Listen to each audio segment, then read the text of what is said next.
For our last segment, I really want to talk about artificial intelligence a little bit, just because it's been such a hot topic on so many different policy areas, and it's obviously really relevant to the education space. In fact, we've had some previous podcast conversations about the role of AI in education, and then I also want to kind of get into just what's next. How do we envision sort of the role of parents in this moving forward as a state? And I guess the first question is really on this AI issue. Christine actually did a Q&A with Matt Winters, the Utah State Board of Education's Education AI Specialist. I think I got that title right. And so, Dr. Hart, I want to ask you, essentially, what are your thoughts on AI in education? What are the challenges? What's the potential? What kinds of conversations should we be having about it here in Utah? Absolutely. So this is an interesting one. Utah has let out way back Becky Lockhart and technology in the classrooms, in the schools, and DTL, digital teaching and learning. We were uniquely prepared for the pandemic, more so than a lot of states, because of the work that those pioneers had done in the ed tech space. We also have lots of startups and Silicon Slopes and lots of expertise in our state. We also have a large. We are cautious. We are careful. And AI is in the space where we do not want to go down the road of social media, where, this really great thing, it's going to bring people together and it's going to solve so many ills.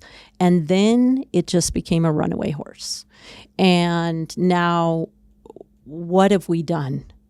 And we know that one of the things that so many of us agree on, even, people that you wouldn't normally agree with, we can agree that social media is not good for our kids. We don't want that to happen to AI. So we need to move in this space. It has so much opportunity. There are so many, think about how much time we could save for teachers if they were able to use AI for the tasks that are making their workload, 60 hours a week. Some of those things can be done very, very efficiently by AI. But we want to be very, very careful, because then you've got privacy issues and data security issues and what is happening with our data. And so it's almost like, man, it's a warm front and a cold front, and it is the thunderstorm, right? So we've got to figure this out. We've got to, there's human-centered AI is some work that GOEO and some other folks are working on in other areas of government. What does it mean for education? That is something we're grappling with, and we're just trying to be very, very thoughtful as we embark. So what are some tools that are well vetted that teachers may use? Okay, let's work on that slice. Then let's talk about what parents would like to see their students learn about AI. Not using AI in the classroom, but teaching students about AI. So there's all these levels to it. There's teaching about it, there's using it as a tool for learning it, there's using it as a tool for teaching. And we have to be very, very specific when we're talking about use case and we're talking about resources, and what it is about AI. Because if you start to confuse it and you start to talk in generalities instead of specifics, then you get into spaces where we weren't intending to go. And that's when you're letting the horse get in front of the cart, so to speak. So What we have to do in education is really be very deliberate about what it is we're trying to do. What problem are we trying to solve? And stay in that lane and work through with experts that we trust, that have verified track records, to get to whatever right is. Whether it's because we can't throw a blanket on it and just say no AI in education. That does not serve our children and our families well. That doesn't serve our state well. We cannot produce students that don't have the tools to operate in life today, right? So, what do we need to teach students about AI? What can we use for tools to make the work more efficient? What can and what should we be doing to help students learn how to solve real world problems? Those are all very different questions, and we need to be vigilant about what problem we're trying to solve at any given time with AI, and not feed into generalities and fear, but keep marching forward using all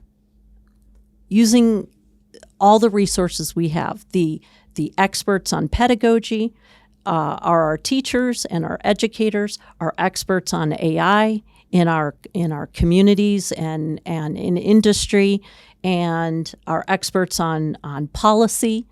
We all have to work together. And that's what I was referring to when rowing in the same direction. This is exactly why. It's another version. It's just another version of the same issue when you talk about handing control from the federal government to the state. This is why it's the right thing to do to hand it to the state, because this is where that problem needs to be. A problem like AI needs to be solved at the state level, not the federal level. And so these things are all working together to make this a really magical, wonderful time for education and for moving our state forward, if we all get in the boat and row together. Christine, what are your thoughts on AI as well? Again, we've talked about this and you've written about it a little bit before, but maybe from the standpoint of advice you would give to educators or to education policymakers as far as how to think about AI and its uses in the classroom. Any insights you'd add on? I'm not an expert in AI. I'm a student of this topic, but here's how I'm thinking about it. I mean, from Sutherland's perspective, we're definitely leaning towards being open to innovation, with sort of this caution about unnecessary guardrails, while understanding there needs to be guardrails to make sure that it's working for humans, right? And the things we want it to do. I recently went to a conference, and it wasn't just about education and AI. It was about AI in general, but certainly education came up a lot too. But if I could kind of summarize a tension I think I felt throughout it, which was moving fast in this area and then doing it right in this area, which, kind of moving fast means like less regulations. Let's see what we can learn and, let's become a leader as like even a nation, right? Versus doing it right and building trust in institutions and bringing people along and making sure we're doing it right. So that's kind of how I'm thinking about it, even in the education space. I wanted to, highlight something that Matt Winters, who's the state board's AI specialist, in his Q&A, I asked about, what's a kind of a core challenge of AI in education. I thought it was really well said. He said, we still want the substantive decision making to remain with humans. Right. So he gave an example of like the last thing you want is an assignment to be done by AI, submitted by a student and then graded by AI, from the teacher's perspective. The only person who learned anything, or not the person, the only entity that learned anything was AI. Right. So the purpose of education is for the learning of the students. So that's got to be at the forefront. And I thought that was really useful.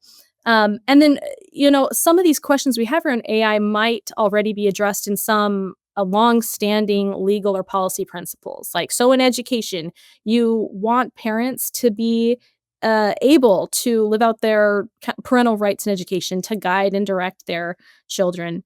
And so keeping that at the forefront, Dr. Hart was talking about transparency. Transparency and choice are public policy choices that support a parent's right to guide education. So how a parent views AI, and again, this is different. Learning about AI or using AI to learn are different things.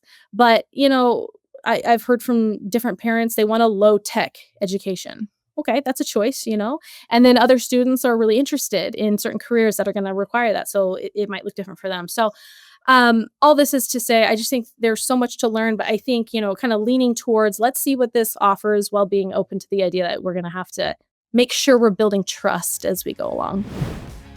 Thanks for watching that clip of Defending Ideas. For the full conversation, click the link in the description and make sure to like and subscribe wherever you get your shows.